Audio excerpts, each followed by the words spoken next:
سارے کافر اکٹھے ہو کے آ گئے تھے، حضور کے گھر کا گھیرا ڈال لیا تھا کہ آج چھوڑیں گے نہیں، لیکن حضور ان کے سروں میں خاک ڈالتے گزر گئے۔ حفاظت اللہ نے اپنے محبوب کی ہے۔ بلکہ حضرت علی المرتضیٰ کو بستر پہ لٹایا، علی میرے بستر پہ سو جاؤ، امانتیں دے کے تم بھی صبح آ جانا۔ حضرت علی بھی سو گئے، حضور کی حفاظت تو ہے ہی ہے، حضرت علی بھی سو گئے۔ جب صبح اٹھے تو انہوں نے دیکھا یہ تو علی المرتضیٰ ہے۔ اللہ اکبر، بڑے پریشان ہوئے کہ حضور کدھر گئے۔ اچھا، کسی نے حضرت علی سے پوچھا کہ تمہیں کیسے نیند آ گئی؟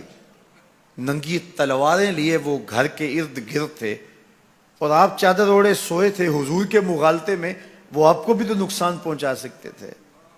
تو حضرت علی نے کہا، حضور نے کہا تھا علی میرے بستر پہ سو جاؤ، صبح اٹھنا، امانتیں دینا اور مدینے آ جانا۔ مجھے یقین تھا سوؤں گا بھی، صبح اٹھوں گا بھی، امانتیں بھی دوں گا، مدینے بھی پہنچوں گا، اس لیے کہ حضور نے فرمایا ہے۔ جب حضور نے فرما دیا ہے تو پھر ہو کے رہے گا۔ جب حضور ہجرت کرتے ہوئے جا رہے تھے نا، 100 سرخ اونٹ حضور کی گرفتاری کے لیے نام رکھا ہوا تھا۔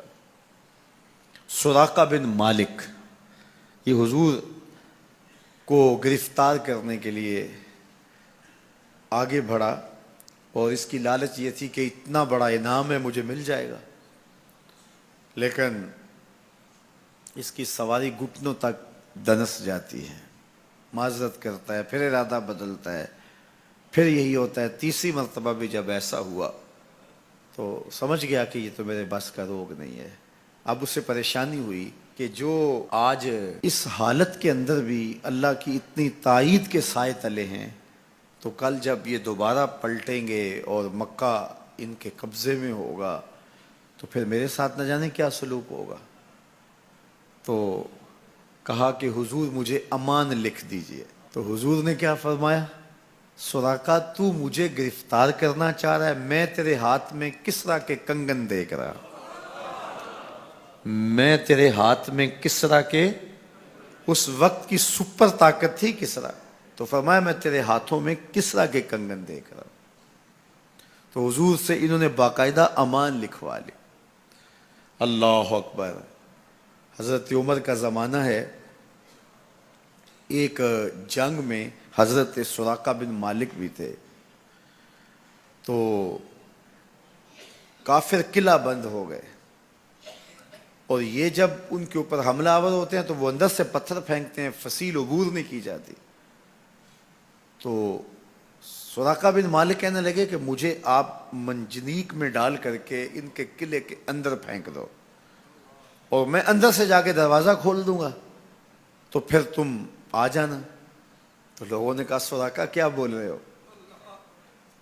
وہ بڑی غلیل کی طرح منجنیق ہوتی ہے، کہا اس میں ڈال کے تجھے پھینکیں گے، جب تو گرے گا تیری ہڈیاں باقی نہیں بچیں گی، پھر وہ تلواریں لیے کھڑے ہیں تجھے زندہ چھوڑیں گے۔